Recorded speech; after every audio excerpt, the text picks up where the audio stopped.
Hey, what's up guys? എല്ലാവർക്കും എൻ്റെ പുതിയ വീഡിയോയിലേക്ക് സ്വാഗതം. അപ്പോൾ ഒരു നീണ്ട ഗ്യാപ്പിന് ശേഷം ഞാൻ പിന്നെയും വന്നിരിക്കുകയാണ്. അപ്പോൾ ഒരു റിവ്യൂ വീഡിയോ ആയിട്ട് തന്നെയാണ് ഇത്തവണയും വന്നിരിക്കുന്നത്. അപ്പോൾ ഇന്ന് നമ്മളുടെ റിവ്യൂക്ക് എടുക്കുന്നത് നമ്മുടെ പുതിയ R15 ആണ്. ഇതേ ഇരിക്കും. ഈ മോഡലിനെയാണ് നമ്മൾ ഇന്നിപ്പോൾ റിവ്യൂ ചെയ്യാൻ പോകുന്നത്.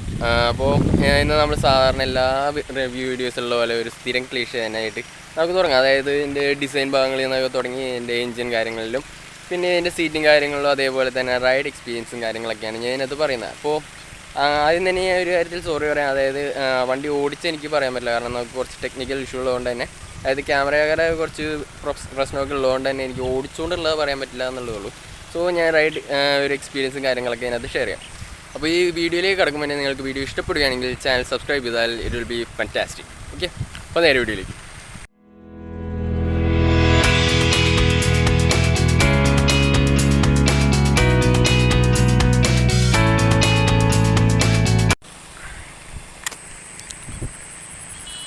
So once again welcome back to my channel. അപ്പോൾ നമുക്ക് ഇതിൻ്റെ ഡിസൈനിൽ നിന്ന് ആദ്യം തന്നെ സ്റ്റാർട്ട് ചെയ്യാം. അതായത് ഇതിൻ്റെ ഫ്രണ്ട് നോക്കുകയാണെങ്കിൽ ആദ്യം തന്നെ നമുക്ക് ഒരു ക്ലിയർ ആയിട്ടുള്ളൊരു വൈസർ കാര്യങ്ങൾ വരുന്നുണ്ട്. ദെൻ താഴോട്ട് വരികയാണെങ്കിൽ ഫുള്ളി LED ആയിട്ടുള്ള 2 ഹെഡ് ലാമ്പ്സും കാര്യങ്ങളും വരുന്നുണ്ട്. ഇതെന്ന് പറയുന്നത് അത്യാവശ്യം ബ്രൈറ്റും കാര്യങ്ങളാണ്. ലൈറ്റ് കുറവെന്ന് പലരും പറയുന്നുണ്ട്.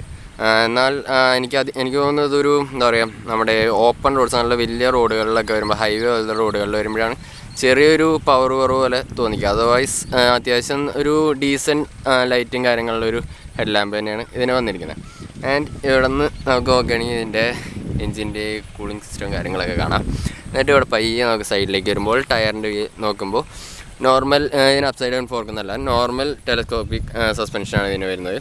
ആൻഡ് വീൽ സൈസ് നോക്കുകയാണെങ്കിൽ ഫ്രണ്ട് വീൽ എന്ന് പറയുന്നത് 100 ബാക്ക് എന്ന് പറയുന്നത് 140 ഇതിനകത്താണ് വരുന്നത്.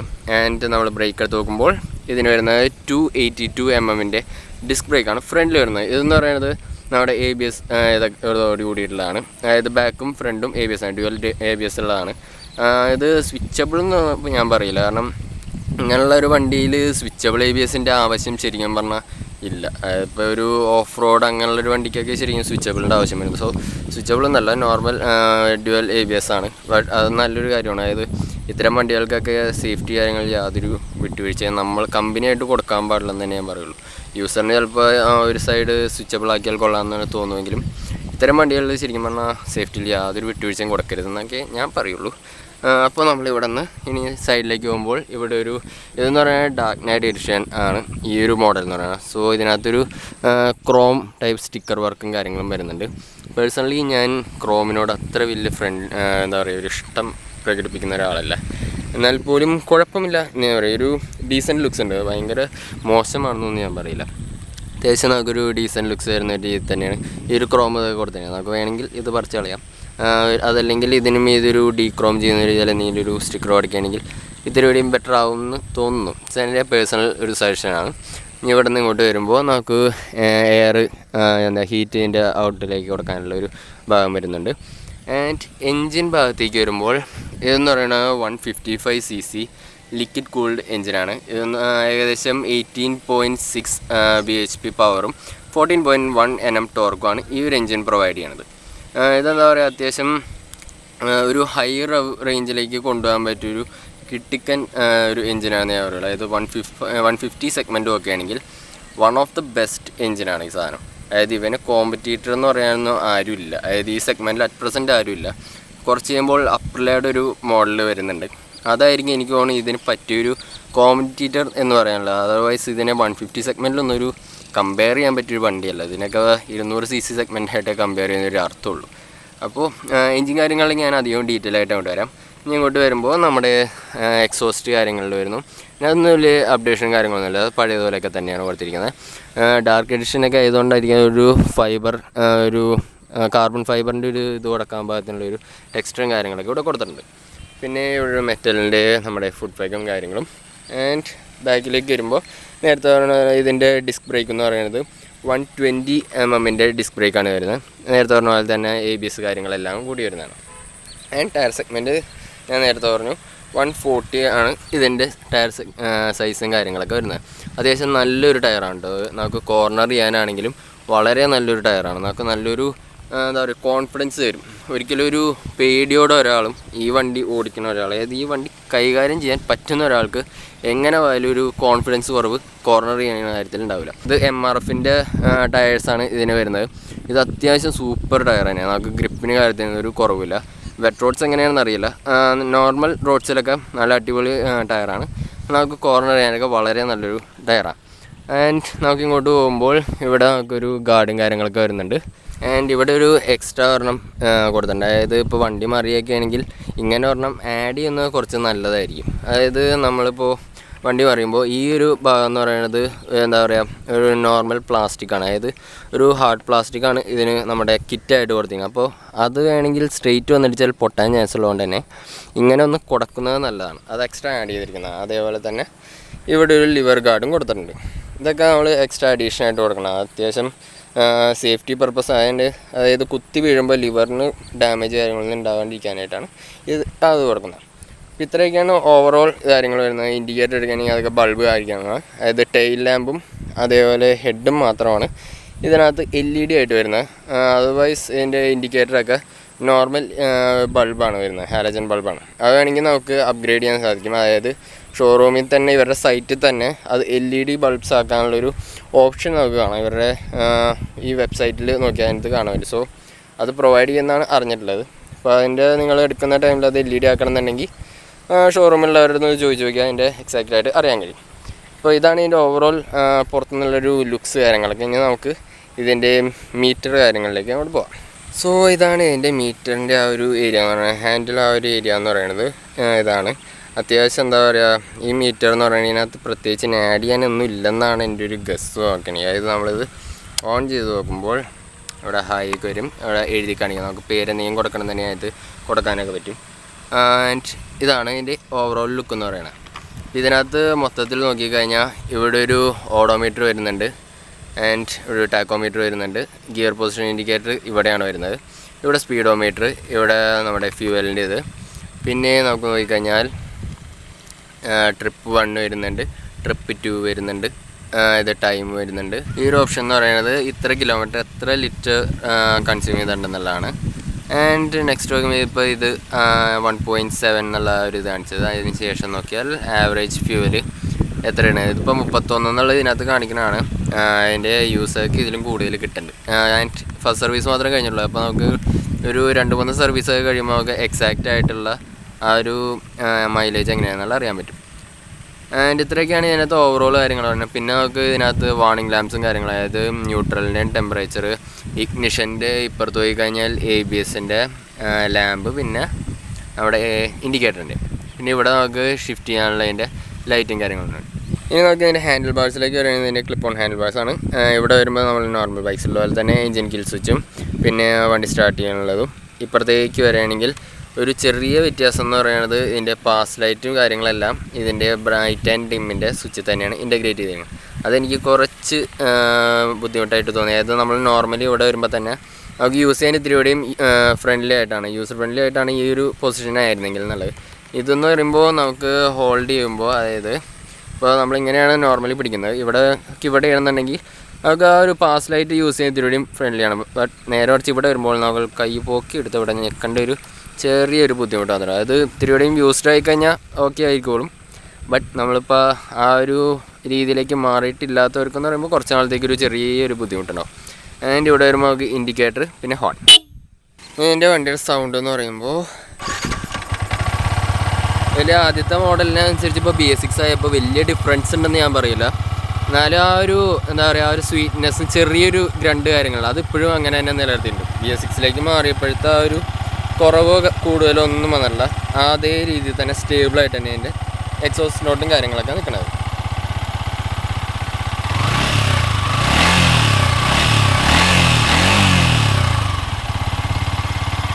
ഇതിനകത്ത് പറയാൻ വിട്ടുപോയൊരു ഭാഗം എന്ന് പറയുന്നത് ഇതിൻ്റെ ടാങ്കും സീറ്റിൻ്റെയാണ്. സീറ്റ് എന്ന് പറയുന്നത് സോഫ്റ്റ് എന്നാണോ വെച്ചാൽ അത്യാവശ്യം നല്ല സോഫ്റ്റുമാണ്. ഹാർഡെന്ന് പറയാൻ വെച്ചാൽ ഹാർഡെന്ന് പറയാൻ പറ്റില്ല. എന്നാൽ നമുക്ക് അത്യാവശ്യം നല്ല കംഫർട്ടബിളായിട്ട് ഇരിക്കാൻ പറ്റിയ സീറ്റാണ് റൈഡറിൻ്റെ സീറ്റ്. അതായത് ഇവിടെ നിന്ന് നമുക്ക് ഇങ്ങനെ വന്നിട്ട് ഈ ഒരു ഭാഗത്തേക്ക് ഇത്തിരി വൈഡായിട്ടാണ് ഈ ഒരു സീറ്റിൻ്റെ വെക്കണം. അതായത് ഇപ്പോൾ മെലിഞ്ഞ ഒരാൾക്കാണെങ്കിലും അത്യാവശ്യം തടിച്ചിട്ടുള്ള ഒരാൾക്കാണെങ്കിലും അത്യാവശ്യം നല്ല രീതിയിൽ തന്നെ കംഫർട്ടബിളായിട്ട് ഇരിക്കാവുന്നൊരു സീറ്റാണ് ഇതിന് വരുന്നത്. അതിൻ്റെ ബാക്ക് നമ്മുടെ പില്ലൻ സീറ്റ് എന്ന് പറയുന്നത് സെയിം ഇതൊക്കെ തന്നെയാണ്, വലിയ ഹാർഡൊന്നുമല്ല. ബട്ട് ചെറിയൊരു സീറ്റ് ആയതുകൊണ്ട് തന്നെ ഒരു തടിച്ചിട്ടൊരാൾക്ക് കംഫർട്ടബിളായിട്ട് അധികം ഇരിക്കാൻ പറ്റുമെന്ന് ഞാൻ പറയില്ല. ആൾ സഹിച്ചും അഡ്ജസ്റ്റ് ചെയ്തൊക്കെ ഇരിക്കുകയാണെങ്കിൽ ഇരിക്കാൻ പറ്റും. നേരെ മറിച്ച് നോക്കുകയാണെങ്കിൽ അത്യാവശ്യം സ്ലിം ആയിട്ടുള്ളവർക്കൊക്കെ തന്നെയാണ് ഇരിക്കാൻ ഇത്തിരി കൂടിയും കംഫർട്ടബിൾ എന്ന് പറയുന്നത്. ഇനി നമുക്ക് ടാങ്കിൻ്റെ ഇത് നോക്കുകയാണെങ്കിൽ ഇതെന്ന് പറയുന്നത് 11 ലിറ്റേഴ്സിൻ്റെ ടാങ്കാണ് നേരത്തെ തന്നെ. നോർമൽ നമ്മുടെ ഇന്ത്യൻ ഇതൊക്കെ വെച്ച് നോക്കുമ്പോൾ 11 ലിറ്റേഴ്സ് എന്ന് പറയുന്നത് കുറവാണ് ശരിക്കും പറഞ്ഞാൽ. അതായത് ഇപ്പോൾ ഒരു ടൂറിങ് കോൺസെൻട്രേറ്റ് ചെയ്ത് എടുക്കുന്ന ഒരാൾക്ക് നോക്കുകയാണെങ്കിൽ 11 ലിറ്റേഴ്സ് എന്ന് പറയുന്നത് കുറവാണ്. ബട്ട് നമുക്ക് എന്താ പറയുക, അഡ്ജസ്റ്റ് ചെയ്യാവുന്നൊരു ഇത് തന്നെയാണ്. അതായത് ഭയങ്കര കുറവെന്ന് പറയാൻ പറ്റില്ല, എന്നാലും നമുക്ക് അഡ്ജസ്റ്റ് ചെയ്യാം. പിന്നെ ഇതിൻ്റെ ഒരു ബോഡി ക്വാളിറ്റി എന്നൊക്കെ പറയണത് അത്യാവശ്യം സ്ട്രോങ് എന്ന് ഞാൻ ഒരിക്കലും പറയില്ല. ചെറിയൊരു ഇതൊക്കെ ഉണ്ട്, എന്നാലും എന്താ പറയുക, നമുക്ക് അഡ്ജസ്റ്റ് ചെയ്യാം. അതായത് ഓവറോൾ ഇത്രയും പെർഫെക്റ്റ് ആയിട്ടൊരു ഇത് തന്നിട്ട് എന്തെങ്കിലും ഒരു കുറവുണ്ടാവും. എല്ലാ വണ്ടിയും നമുക്ക് 100% പെർഫെക്റ്റ് ആയിട്ട് കിട്ടില്ലല്ലോ. സോ എന്തെങ്കിലും ഒരു ഇതുണ്ടാവും. അങ്ങനെ നോക്കുമ്പോൾ ചെറിയൊരു ഇതാണ് നെഗറ്റീവ് എന്ന് പറയാൻ എനിക്ക് തോന്നിയിട്ടുള്ളത്. ഇതിൻ്റെ ആ ഒരു പ്ലാസ്റ്റിക് ക്വാളിറ്റിയുടെ ഇത് മാത്രമാണ്. അതർവൈസ് ഇതിനകത്ത് വേറെ നെഗറ്റീവ് എന്ന് പറയാനില്ല. പിന്നെ ഈ ഒരു പുതിയ മോഡലിൽ വന്നതിൽ എക്സ്ട്രാ വന്നിരിക്കുന്നത് ഇതിൻ്റെ സ്റ്റാൻഡിൻ്റെ ഇതാണ്. അതായത് കട്ട് ഓഫ് വരുന്നുണ്ട്. സ്റ്റാൻഡ് ഇട്ടുകൊണ്ട് നമുക്ക് വണ്ടി എടുത്തുകൊണ്ട് പോകാൻ പറ്റില്ല, അതായത് ഗിയറിൽ നിൽക്കുമ്പോൾ. അപ്പോൾ അങ്ങനെ ഒരു നല്ലൊരു ഓപ്ഷൻ ഞാൻ തോന്നുന്നുണ്ട്. മൊത്തത്തിൽ നോക്കുകയാണെങ്കിൽ ഇതിനകത്ത് എന്ത് ഓപ്ഷനാണ് കുറവെന്നുള്ളതാണ് ഒരു ഡൗട്ട്. അതായത് ഒരു 150 cc നോക്കുമ്പോൾ ഇതിനകത്ത് പ്രത്യേകിച്ച് ഇനി ആഡ് ചെയ്യാനൊന്നുമില്ല. അതായത് 150 cc എന്നുള്ള രീതിയിൽ നോക്കുകയാണെങ്കിൽ ഇതിനെ ശരിക്കും 150 cc ആയിട്ട് കമ്പയർ ചെയ്യാൻ പറ്റില്ല, ഞാൻ നേരത്തെ പറഞ്ഞു.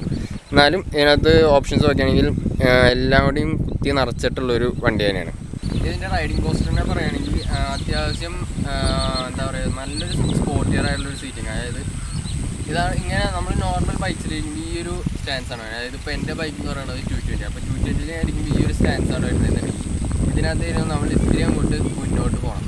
എന്നാൽ എന്താ പറയുക, തടിച്ചിട്ടൊരാളെയൊക്കെ നോക്കിയാണെങ്കിൽ ആൾക്ക് ഇത്തിരി കൂടിയും ഡിഫിക്കൽട്ടായിട്ട് തോന്നും. ബട്ട് യൂസ്ഡ് ആയി കഴിയുമ്പോൾ നല്ല കംഫർട്ടബിളായിട്ട്.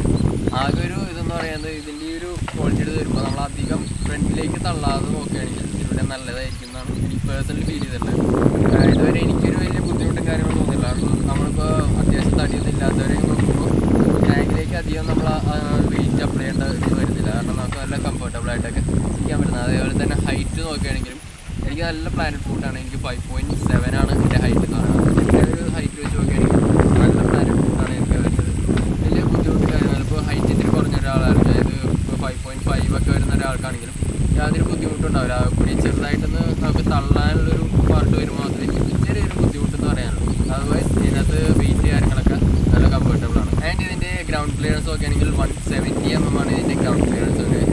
ഈ ഒരു റേഞ്ച് വണ്ടികൾ നോക്കുമ്പോൾ അത്യാവശ്യം നല്ലൊരു ഗ്രൗണ്ട് ക്ലിയറൻസ് തന്നെ. അതായത് നമുക്ക് വലിയ കാര്യത്തിൽ അടി തട്ടുന്ന പ്രശ്നമോ കാര്യങ്ങളൊന്നുമില്ല. അതായത് വലിയ ഹമ്പ് വഴി ഏറ്റെടുത്താലും നമുക്ക് ഗ്രൗണ്ട് ആ ഒരു പ്രശ്നം തട്ടുന്ന പ്രശ്നം ഇതുവരെ ഉണ്ടായിട്ടില്ല. ആ ഒരു നല്ലൊരു എന്താ പറയുക, ഇപ്പോഴുള്ള വണ്ടികളൊക്കെ വെച്ച് ഇത്തരം വണ്ടികൾ നോക്കുമ്പോൾ അതൊരു നല്ലൊരു ഗ്രൗണ്ട് ക്ലിയറൻസ് ആയിട്ട് തന്നെയാണ് തോന്നിയത്.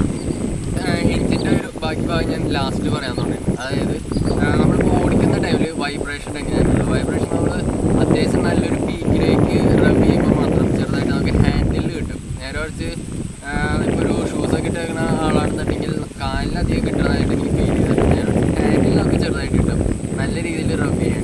അതർവൈസ് നമ്മളൊരു മീഡിയം റേഞ്ചിൽ, അതായത് ഇപ്പോൾ ഒരു 50-60 ആ റേഞ്ചിലൊക്കെ നമ്മൾ നോർമൽ ഇതിൽ ക്രൂസ് ചെയ്യുകയാണെങ്കിൽ നമുക്ക് യാതൊരു പ്രശ്നമില്ല. വല്ലാണ്ട് റബ് ചെയ്ത് കയറ്റുകയാണെങ്കിൽ മാത്രം നമുക്ക് ഹാൻഡിൽ ഫീൽ ചെയ്യും. നമ്മൾ ആ ഒരു സ്മൂത്ത്നെസ്സിലൂടെ അങ്ങോട്ട് കയറ്റി കൊണ്ടുപോവുകയാണെങ്കിൽ വലിയ പ്രശ്നമൊന്നും നമുക്ക് ഹാൻഡിൽ ഫീൽ ചെയ്യാനുള്ള. ഇവിടെയും നമുക്ക് അധികമായിട്ട് ഫീൽ ചെയ്യില്ല. ചില വണ്ടികളിലൊക്കെ നമുക്ക് വൈസറിൻ്റെ അവിടെയൊക്കെ നല്ല രീതിയിൽ കിട്ടും. അങ്ങനെ നോക്കുമ്പോൾ ഇതിനകത്തൊന്നും വലിയ വൈബ്രേഷൻ കാര്യങ്ങളൊന്നും പറയാനില്ല. ആൻഡ് നമ്മളെ മിറേഴ്സും ഒക്കെ ആണെങ്കിലും അത്യാവശ്യം നല്ലൊരു വിസിബിലിറ്റി ഉണ്ട് കേട്ടോ. ഇപ്പോൾ നമ്മളിങ്ങനെ ഇരിക്കുമ്പോൾ ഈ ഒരു പോർഷൻ മാത്രമാണ് എനിക്ക് ഒരു ചെറിയൊരു ഹൈഡിങ് ആയിട്ട് വരുന്നത്. നേരെ വെച്ച് നമുക്ക് ഈ ഒരു ഏരിയ ഒക്കെ നല്ല രീതിയിലുള്ള വിസിബിലിറ്റിയും കാര്യങ്ങളൊക്കെ ഉണ്ട്.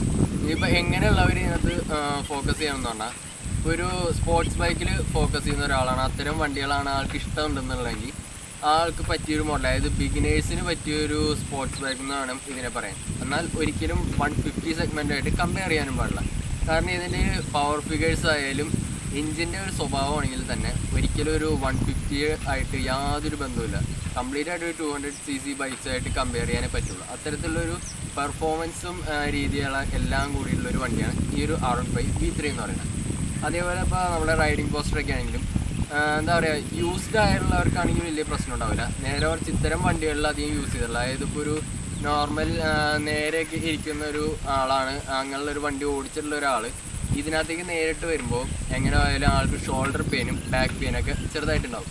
പിന്നീട് അത് യൂസ്ഡ് ആയിക്കുമ്പോൾ മാത്രം ഒന്ന് കുറയും. അതേപോലെ എല്ലാവരും പറയുന്നത് യൂസ്ഡ് ആയിക്കുമ്പോൾ കുറയും എന്നുള്ള ഒരു ഇത് പറയുന്നത്. അതിനകത്ത് ഒരു കാര്യം ശ്രദ്ധിക്കേണ്ടത്, ഇത്തരം വണ്ടികൾ നമ്മൾ ഇരിക്കുമ്പോഴും നമ്മൾ സീറ്റിംഗ് പോസ്റ്ററുകളിൽ നമ്മൾ ശ്രദ്ധിക്കേണ്ടത്. അതായത് കറക്റ്റായിട്ട് ഇരുന്നില്ല, നമ്മൾ ആ ഒരു തോന്നിയ രീതിയിലൊക്കെ തന്നെയാണ് ഇരിക്കുന്നതെങ്കിൽ എത്ര നാൾ കഴിഞ്ഞാലും ബാക്ക് പെയിൻ ഒന്നും മാറാനും പോണില്ല. നമ്മൾ വണ്ടിയെ പറ്റിയുള്ളൊരു എന്താ പറയുക, നമ്മളൊരു അഭിപ്രായം തന്നെ മൊത്തത്തിൽ മാറും, ഇത്തിരികൂടിയും ഡീഗ്രേഡിങ് രീതിയിലേക്കും. സോ നമ്മൾ ഇങ്ങനെയുള്ളൊരു വണ്ടിയിലേക്ക് ഇരിക്കുമ്പോൾ കഴിയുന്നത് നമ്മുടെ സീറ്റിംഗ് പോസ്റ്ററൊക്കെ കറക്റ്റായിട്ട് തന്നെ മെയിൻറ്റെയിൻ ചെയ്യാം.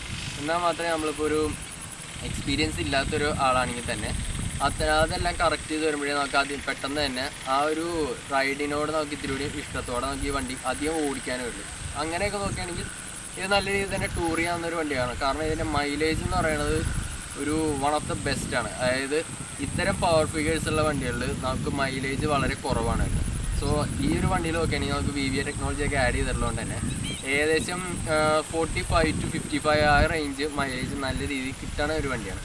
സോ നമ്മൾ അതും പൊളിച്ചോടിക്കുമ്പോഴുള്ളതല്ല, നമ്മളൊരു നേരത്തെ പറഞ്ഞ പോലെ 55-60 ആ റേഞ്ചിലൊക്കെ നമ്മൾ നല്ല രീതിയിൽ വണ്ടി അത് ഉപദ്രവിക്കാത്ത രീതിയിലൊക്കെ ഓടിച്ചെടുക്കുകയാണെങ്കിൽ നല്ലൊരു മൈലേജ് നമുക്ക് ഇതിനകത്ത് കിട്ടും. അങ്ങനെയാണ് ഇതിൻ്റെ എങ്ങനെയുള്ളവരൊക്കെ നോക്കണം എന്നുള്ള ഒരു കാര്യം നോക്കുകയാണെങ്കിൽ. ഇനിയിപ്പോൾ ഇത് ഓരോ സെഗ്മെൻറ്റ് എടുത്ത് നോക്കുകയാണെങ്കിൽ, അതായത് ഇപ്പോൾ ഹൈവേ ക്രൂസിങ് അതല്ലെങ്കിൽ സിറ്റി ഇങ്ങനെയുള്ളതൊക്കെ ഡിവൈഡ് ചെയ്ത് നോക്കുകയാണെങ്കിൽ ഹൈവേയിൽ ഇത് അത്യാവശ്യം സ്റ്റേബിളാണ്. അതായത് ഇതിൻ്റെ ഡിസൈൻ തന്നെ നല്ല രീതിയിൽ എയറോഡൈനാമിക് ആയിട്ടുള്ള ഡിസൈൻ ആയതുകൊണ്ട് തന്നെ നമുക്കൊരു കാറ്റിൻ്റെ ഒരു പ്രശ്നം അധികം കുഴപ്പമില്ല. പിന്നെ സൈഡിൽ നിന്നുള്ള ഒരു വിൻഡ് ബ്ലാസ്റ്റ് കാര്യങ്ങളുണ്ടെങ്കിൽ. അതേപോലെ മറ്റൊരു കാര്യം എന്ന് പറയുന്നത് നമ്മുടെ ബാക്ക് സീറ്റ്. ഇപ്പോൾ ഈ ഒരു ബാക്ക് സീറ്റ് എന്ന് പറഞ്ഞാൽ കുറച്ച് ഹയർ ആയതുകൊണ്ട് തന്നെ കഴിയുന്നത് ഇപ്പോൾ പുറയിൽ ഇരിക്കുന്ന ആൾ ഇത്തിരി വെയിറ്റ് കൂടിയ ഒരാളാണെന്നുണ്ടെങ്കിൽ ചെറുതായിട്ട് നമുക്ക് ആ വെയിറ്റ് ഫീൽ ചെയ്യും. അത് നമ്മളിപ്പോൾ വണ്ടി ചെറുതായിട്ടൊന്ന് ഇങ്ങനെ വെട്ടിച്ച് കൊണ്ടുപോകുന്ന ടൈമിലേക്ക് ആയിരിക്കും അതധികം ഫീൽ ചെയ്യാൻ ചാൻസ് ഉണ്ടാവുക. എന്നാൽ അധികം യൂസ്ഡ് ആയിട്ടുള്ള ആൾക്ക് മേ ബി അങ്ങനെ ഫീൽ ചെയ്യാൻ ചാൻസ് ഇല്ല. ബട്ട് ഇതിലൂടെ വെയിറ്റ് വരുന്ന ഒരാൾ വരുമ്പോൾ നമുക്ക് ചെറുതായിട്ടൊരു വെയിറ്റ് നമുക്ക് ഫീൽ ചെയ്യും. അപ്പം അങ്ങനെയൊക്കെ വരുമ്പോൾ പ്രശ്നം പറഞ്ഞാൽ നമ്മളിപ്പോൾ കോർണർ ചെയ്യുമ്പോഴൊക്കെ ഒരു ചെറിയ കോൺഫിഡൻസ് കുറവുണ്ടാവും. നേരെ വെച്ച് നമുക്ക് ടയറിൻ്റെ ഭാഗത്ത് ഉണ്ടാവില്ല, ഈ ഒരു വെയിറ്റ് ഫീൽ ചെയ്യുമ്പോൾ മേ ബി അങ്ങനെ ഉണ്ടായേക്കാം. നേരെ കുറച്ച് നമ്മൾ ഹൈവേ നോക്കുകയാണെങ്കിൽ നല്ല രീതിയിൽ സ്റ്റേബിളായിട്ട് കൊണ്ടുപോകാൻ പറ്റുന്നതാണ്. അതും പവറും കാര്യങ്ങളൊക്കെ നമുക്ക് എന്താ പറയുക, ഒരു 100 നല്ല സൂപ്പറായിട്ട് ക്രൂസ് ചെയ്ത് പോകാൻ പറ്റും ഹൈവേസ് നോക്കുമ്പോൾ. അന്നേരവും നേരത്തെ പറഞ്ഞ പോലെ നല്ല ഡീസൻ്റായിട്ട് ഓടിക്കുകയാണെന്നുണ്ടെങ്കിൽ മൈലേജും ഈ പറഞ്ഞ രീതിയിൽ നല്ല അടിപൊളിയായിട്ട് കിട്ടാവുന്നതാണ്. ഇനി സിറ്റ് നോക്കുകയാണെങ്കിൽ ഇതൊരു ഫെയർഡ് ബൈക്ക് ആയതുകൊണ്ട് തന്നെ നമുക്ക് ഒരു നേക്കഡ് ബൈക്ക് കൊണ്ടുപോകുന്ന പോലെ നല്ല എളുപ്പത്തിൽ ഫിൽട്ടർ ചെയ്ത് കൊണ്ടുപോകാൻ പറ്റുന്ന ഞാൻ പറയില്ല. എന്നാലും കൊണ്ടുപോകാൻ പറ്റും. നമ്മളധികം കിടപ്പൊന്നും കാണിക്കാണ്ട് സമാധാനമായിട്ടൊക്കെ കൊണ്ടുപോവുകയാണെങ്കിൽ അത്യാവശ്യം നല്ല രീതിയിൽ തന്നെ ഫിൽട്ടർ ചെയ്യാം. ബട്ട് നേരത്തെ പറഞ്ഞ പോലെ ആ ഒരു നേക്കഡ് ബൈക്ക് കൊണ്ടുപോകുന്ന ആ ഒരു ഫണ്ടിലൊന്നും കുത്തിക്കയറ്റി കൊണ്ടുപോകാൻ പറ്റില്ല. അങ്ങനെയൊക്കെ കൊണ്ടുപോയി കഴിഞ്ഞാൽ എവിടെയെങ്കിലും തട്ടാനുള്ള ചാൻസ് വളരെ കൂടുതലാണ്. ഹീറ്റിംഗ് ഒന്നും അത്രയ്ക്കും കാര്യമായിട്ട് ഉണ്ടെന്ന് ഞാൻ പറയില്ല. കാരണം നമ്മളധികം ടൈറ്റ് ട്രാഫിക്കിലേക്കൊന്നും ഓടിച്ച് നോക്കിയിട്ടില്ല. നോർമൽ റൈഡിൽ നോക്കുമ്പോൾ ഹീറ്റിംഗ് ഒന്നും വലിയ കാര്യമായിട്ടില്ല. അതുകൊണ്ട് തന്നെ നമുക്ക് സിറ്റി റൈഡ്സ് നോക്കുകയാണെങ്കിൽ വലിയ നമുക്ക് ഒരു ബുദ്ധിമുട്ടില്ലാത്ത രീതിയിൽ തന്നെ നമുക്ക് ഫണ്ണായിട്ട് തന്നെ ഓടിച്ചുകൊണ്ട് പോകുന്നൊരു വണ്ടിയാണ്. അപ്പോൾ ഇത്രയൊക്കെയാണ് ഓവറോൾ ഈ ഒരു വണ്ടിയെ പറ്റി പറയാനുള്ളത്. അപ്പോൾ വീഡിയോ നിങ്ങൾക്ക് ഇഷ്ടപ്പെട്ടെന്ന് വിചാരിക്കുന്നു. ഇഷ്ടപ്പെട്ടെങ്കിൽ തീർച്ചയായിട്ടും ലൈക്ക് ചെയ്ത് കമൻറ്റ് ചെയ്ത് സപ്പോർട്ട് ചെയ്യുക. അപ്പോൾ ഈ ചാനൽ സബ്സ്ക്രൈബ് ചെയ്യണമെങ്കിൽ തീർച്ചയായും സബ്സ്ക്രൈബ് ചെയ്യുക. ഇനിയും നല്ലൊരു വീഡിയോ വരുമ്പോഴേക്കും നെക്സ്റ്റ് വൺ. ബൈ.